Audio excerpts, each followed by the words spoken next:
Kundi la wabunge wa Kenya Kwanza kutoka eneo la Ukambani wanamtaka aliyekuwa naibu rais Kalonzo Musyoka kuungana na Rais William Ruto kabla uchaguzi mkuu wa mwaka 2027.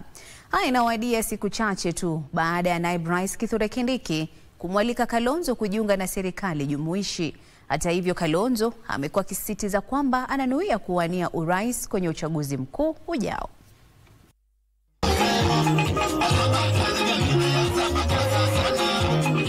Wandani wa Rais William Ruto katika eneo la Ukambani wanaonekana kuanzisha nia ya kumshawishi kiongozi wa chama cha Wiper Kalonzo Musyoka kugura upinzani na kujiunga na mrengo wa Kenya Kwanza kabla uchaguzi mkuu wa mwaka wa 2027.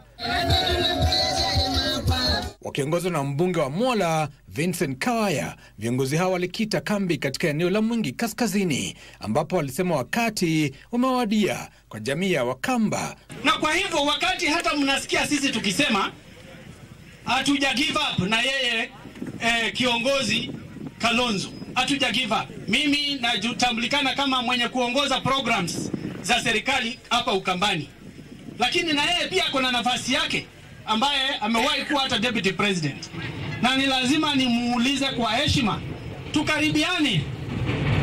We want to work with you. Kuweka kando maslahi ya kibinafsi na kushirikiana na serikali kwa minajili ya maendeleo ya eneo hilo. Tukiwa hapa tuko katika boma yake, hatuna vita. Sisi tunaleta mazuri kidogo ile tunacho, na mtu akipata kidogo kutoka kule anarudisha nyumbani. Si hata wazungu walisema charity begins at. Kwa hivyo ningetaka kumwambia pasiwe na wasiwasi, tuje tushirikiane. Huko nje kuna njaa, huko nje kuna kuhangaika, huko nje kuna mbwa mwitu. Tafadhali ingia kwa serikali, tutonge pamoja. Katika kaunti ya Kirinyaga, Gavana Anne Waiguru amewatahadharisha wakazi wa eneo la Mlima Kenya dhidi ya kushawishiwa na sarakasi za siasa za mapema, akisema wakati wa kampeni haujawadia. Watu wanaweza kuja na wimbo kama hivyo umeona tukiimba hapa, ufurahi, lakini usisahau maneno ya kazi ya gavana. Makelele ambayo iko kwa nchi ya Kenya leo, watu ukisikia siku hizi wakilalamika, wametoka maneno ya siasa na kukua na entertainment. Watu huwa wanaongea maneno ya Na katika kaunti ya Mombasa, mbunge wa Mvita Mohamed Machele amewarai vijana kutokubali kutumiwa na wanasiasa wa binafsi. Hapa nyote 600 students wamekuja kusoma.